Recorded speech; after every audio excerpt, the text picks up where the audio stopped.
सपने, सबके मन को भाते, सपने हर आशा पूरी हो जाती, सपने हमको खूब लुभाते सब।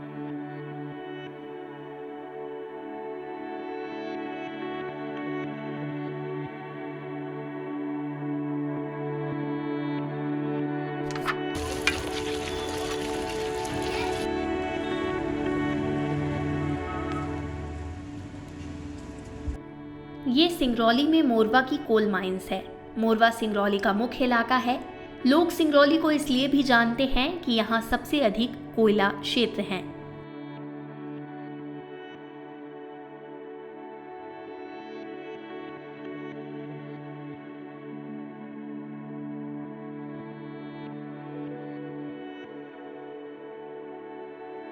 मोरवा का मध्य प्रदेश में हरसूद के बाद दूसरा सबसे बड़ा विस्थापन है।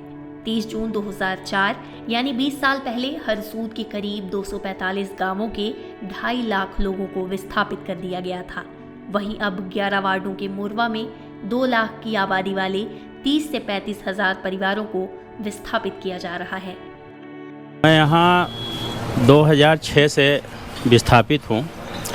बड़े कठिनाई के साथ में हमने यहाँ 5 डिसमिल ज़मीन अधिग्रहण किया, खरीदा अपनी मेहनत के पैसे से, और उसमें धीरे धीरे करके कई वर्षों लगा रहा तब मकान बना पाए। मकान बनाने के बाद में ठीक हम उस मकान में 13 साल रहे। इसके बाद NCL द्वारा 2017 में एक बार सेक्शन 7 लगाया। सेक्शन 7 लगाने के बाद में यहाँ की रजिस्ट्री और जितने भी गवर्नमेंट सुविधा कहें या कि विकास कहें उसको बंद कर दिया गया। बंद करने के बाद उन्होंने वो धारा को बीच में ख़त्म भी कर दिया कि ये धारा ख़त्म हो गई, अब सिंगरौली विस्थापन नहीं होगा। इसके बाद अचानक इन्होंने फिर से धारा 4 लगाई, 7 लगाई, अचानक धारा सेक्शन 9 लगा दिया। और हम लोग इतना प्रताड़ित होते गए कि NCL आए दिन ऐसी हैवी ब्लास्टिंग करते रहा कि घर हमारे मकान जो है, बोर हैं, सेफ्टी टैंक है, वो क्षतिग्रस्त होते चले गए। और हमने कई बार पुलिस प्रशासन, कलेक्टर महोदय के यहाँ आवेदन किए, लेकिन उसका कोई सुनवाई नहीं हुआ। मोरवा के चलते सिंगरौली का नाम बड़े बड़े सिटियों में जाना जाता है। जिला तो बैढ़न को बनाया गया है, विकास बैढ़न का हो रहा है, लेकिन सबसे ज़्यादा सब्सिडी देने वाला क्षेत्र है तो मोरवा क्षेत्र है। तो जब मोरवा क्षेत्र सबसे ज़्यादा सब्सिडी दे रहा है, मोरवा के नाम पे रेलवे स्टेशन है, हर चीज़ मोरवा में है, विकास बैढ़न का हो रहा, लेकिन यहाँ मोरवा के विस्थापितों के साथ में इतना बड़ी गद्दारी NCL द्वारा की जा रही है, उसमें कुछ कहा नहीं जाता। यहाँ पे हम लोग जब भी कलेक्टर साहब के यहाँ जाएंगे, जब भी NCL में जाएंगे, हाँ हम आपका सर्वे करा रहे हैं, आपका नुकसान दे रहे हैं, हम आपका घर के जो वो है वो भरपाई करेंगे, लेकिन आज दिनांक तक NCL द्वारा एक टैंकर पानी गर्मी में हम लोगों को नहीं दिया गया। यह कौन आपको पावर दिया है कि हमारे ज़मीन को आप 10 बार ब्लास्टिंग से हिलाइए और हमारा मकान को ख़त्म कीजिए? किसने पावर दिया है? इसका मतलब कि हम जो गवर्नमेंट को रजिस्ट्री के समय में रेवेन्यू दिए, जो हम गवर्नमेंट को खर्चा दिए, वो हमारा सब जीरो है। इलेक्ट्रिकल काम करते हैं और मौजूद में इस समय में हमारा काम सब बंद हो गया है। यही सिंगरौली विस्थापित को लेके और दिमाग में अव्यवस्था है, इससे हम लोग ना कोई काम कर पा रहे हैं और ना कोई बिजनेस है। इस समय मौजूद टाइम पे एकदम खाली बैठे हुए हैं। न अपन लोग की स्थिति इतनी ख़राब हो चुकी है विस्थापन के चलते कि यहाँ मार्केट पूरी जीरो हो चुकी है। मार्केट में कोई व्यवसाय नहीं है। कोयला उत्पादन के लिए NCL अपने मुख्यालय और आवासीय कॉलोनी सहित बसे बसाए शहर का विस्थापन कर रहा है। जब भी विस्थापन होता है तो पुनर्वास की योजना मुहैया कराई जाती है, लेकिन मोरवा के विस्थापन में पुनर्वास एक बड़ी चुनौती है।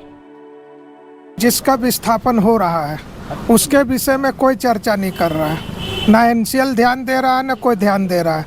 असली विस्थापन तो उन लोगों का हो रहा है जो बेचारे मध्यम वर्ग और गरीब लोग आज 50-60 वर्षों से यहाँ बसे हैं और एनसीएल के अधिकारियों यहाँ उनके परिवार के लोग झाड़ू पोछा करते हैं और उनके जो गार्जियन है वो छोटा मोटा कोई ड्राइविंग कर रहा है, कोई मजदूरी कर रहा है और उनको मुश्किल से अगर मुआवजा भी मिलेगा 2-4 लाख रुपया मिलेगा, इसके बाद उनका रोजगार भी चला जाएगा, घर भी चला जाएगा और उनके साथ क्या होगा उनका विषय में कोई विचार नहीं कर रहा है।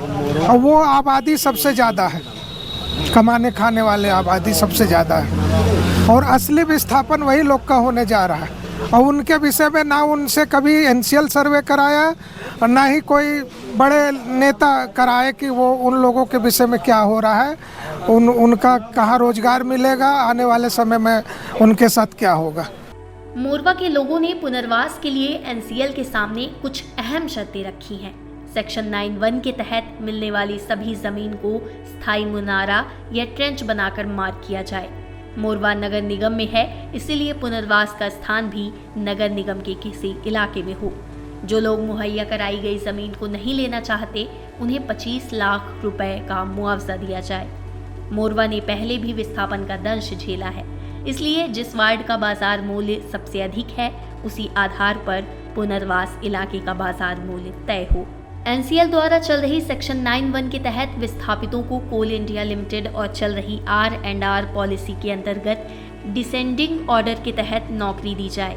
विस्थापित परिवार के हर व्यक्ति को बिना लिंग उम्र में भेदभाव के 25 लाख रुपए दिए जाएं।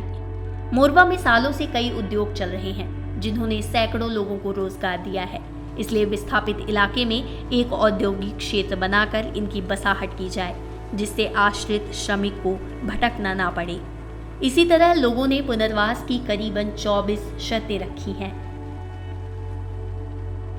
मुश्किल तो बहुत है, धंधा पानी चल जाएगा, बच्चों के पढ़ाई चल जाएगा।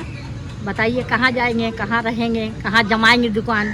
कि फल दुकान जो वहाँ पर देख रहे हैं वो मेरा है, ठीक है। तो इस लेकर के हम ज़मीन नहीं लेंगे, हमको पैसा चाहिए, ठीक है। आप जंगल में दे दीजिएगा तो हम जंगल में बाल बच्चे लेके मरेंगे। 3 ठो बच्चे हैं छोटे छोटे, एक बहू है, 2 बहू है, बेटा है, कहाँ जाएगा। बाजार में देंगे तब लेंगे, और नहीं जमीन बाजार में है नहीं तो देगा कहाँ से। जमीन नहीं लेंगे। गया के मकान था, बेच करके ही घर हम बनाए हैं, बेच करके घर बनाए हैं। उतना पैसा हो नहीं पाता था कि हम घर बनावे, तो सोचा कि वहाँ बाल बच्चा रह नहीं पाएगा। है तो गया शहर, लेकिन वहाँ रह नहीं पाता। विस्थापन उचित होना चाहिए। एनसीएल सबसे पहले निर्धारित करे कि विस्थापन वो कहाँ कर रही है, क्या प्रक्रिया है उसकी। ये नगर निगम का विस्थापन नगर निगम में ही होना चाहिए, उसका विस्थापन पंचायत में नहीं होना चाहिए। हम लोग को कुछ देगा नहीं, कुछ दे नहीं रहा। सुन रहे मुआवजा भी कम मिल रहा। पूरा संपत्ति तो बेच बाच के सब यहीं ला के बना दिए। अब यहाँ से उजड़ जाएंगे तो हम लोग बाल बच्चा सब बिखर जाएगा। कहाँ जाएंगे लेके, पेड़ता रहेंगे, जंगल में रहेंगे, कैसे रहेंगे। हाँ, परिवार है मेरा, सब 2 गो बेटा है, बहू है, पोती पोता है। हमारे घर में लड़कियाँ ज़्यादा हैं। कैसे लड़किन का परवरिश करेंगे, कैसे पढ़ाएंगे लिखाएंगे, कैसे उन लोग का शादी ब्याह करेंगे। पैसा दे भाई तब न बनाएगा, तब न बच्चे का भविष्य बनेगा। कहाँ जाएंगे, कहाँ बिखर के रहेंगे। आजकल की महंगाई में आदमी पेट तो पाल नहीं सक रहा है, ज़मीन कहाँ खरीदेगा। ये तो पता है हाँ कितनी महंगाई है कि आदमी अगर 4 ठो कमा रहा है तो पेट ही नहीं भर रहा है तो दूसरा क्या चीज़ बनाएगा। एक बना हम लोग का बिगाड़ रहा है एनसीएल, पैसा दे भी नहीं रहा है। वहीं रेलवे और NHI जो है फल देता है, जो है घर मकान को जोड़ करके डबल एनसीएल देने से इनकार कर रहा है। हम लोगों को जो है तो ये बड़जवा के पास जो है तो प्लाट दे रहा है जंगल में, नगर निगम की ज़मीन ले रहा है। आज यहाँ की ज़मीन का औसत हम लोग नगर निगम क्षेत्र में जाते हैं तो 10 लाख, 5 लाख, 15 लाख रुपए डिसमिल के दर से मिलता है। हम लोगों के भलगढ़ का रेट 30,000 रुपये डिसमिल दे रहा है। तो 1,37,000 बोलता है ले लीजिए, अगर रहना है तो वहाँ रहिए, नहीं आप लोग लेकर के चले जाइए। तो 1,37,000 में कहीं प्लाट आज मिलेगा नगर निगम क्षेत्र में। एनसीएल हम लोगों को नगर निगम क्षेत्र में बसाए और प्लाट जो है हम लोगों को दे दे, हम लोग रहेंगे।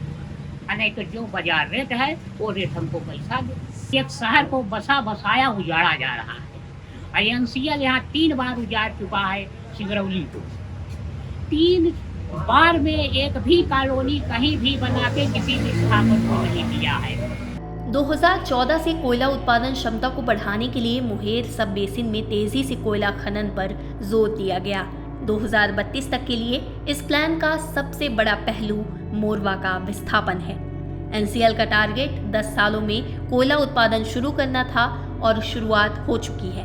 रुकावट न आए इसलिए कंपनी ने अपने बोर्ड के अलावा कोल इंडिया बोर्ड की मुहर के साथ काम किया। मेरी तो पैदाइश ही यहीं की है, मैं यही हूँ, यही शादी हुआ, यहीं रह गई। लमसम मेरा उम्र 45 साल की है। बच्चों को लेकर, अपने परिवार को लेकर कहाँ जाएंगे? हमारा कोई ठिकाना नहीं है, कहाँ जाएंगे? रोड पे जाएंगे। हम लोग को यहाँ कमाई, यहाँ खा रहे, पहन रहे, पढ़ा रहे, लिखा रहे, बच्चों को अदर जगह जाते हैं, नया शुरू से कहीं भी सफ़र करते हैं, तो उसके लिए हमको तो बहुत दिक्कत होगा। 10 साल तो मैं पीछे चली जाऊँगी ना। तो हमको वो सब कुछ चाहिए जो हम आराम से मैनेज कर सकें। यहाँ हम लोग का जन्म कर्म यहीं का है, तो यही कहेंगे। हम लोग गांव में भी कुछ नहीं है, जो है सब यहीं है। कहाँ जाया जाएगा, कैसे किया जाएगा, समझ में नहीं आ रहा। यही तो कहना है। देहात में कहाँ जाएंगे, क्या करेंगे? वहाँ रोजगार चलेगा ही नहीं, वहाँ जाके करेंगे क्या? जब हम लोग बना ही नहीं पाएंगे तो हम लोग के छोड़ के जाएंगे? नहीं जा सकते हैं ना। एक तो रूम नहीं बन पाएगा। आज के डेट में देख रहे हैं लैट्रिन बाथरूम बनवाने का लाख रुपया लग जा रहा है। बच्चे लोग भी यहाँ से एडमिशन करवाना पड़ेगा। एक जगह ठहर पड़ रहे हैं, यहाँ से यहाँ पता नहीं कहाँ जाएंगे। विंध्य में कोयले से 10,550 मेगावाट बिजली बनती है। भारत का सबसे बड़ा 4,760 मेगावाट बिजली की उत्पादन क्षमता वाला थर्मल पावर स्टेशन भी सिंगरौली में है, इसीलिए इसे ऊर्जांचल कहते हैं। लोगों का घर गिराकर उनकी जमीन काट कर कोयला निकालने का काम शुरू हो चुका है। मोरवा को उजाड़ कर कहां बसाया जाएगा? मुआवजे के नाम पर उनके जमीन और घर की कीमत क्या दी जा रही है? जिन लोगों को विस्थापित किया गया, क्या उन्हें उनका मुआवजा मिला? इसकी तहकीकात हम अगली रिपोर्ट में करेंगे।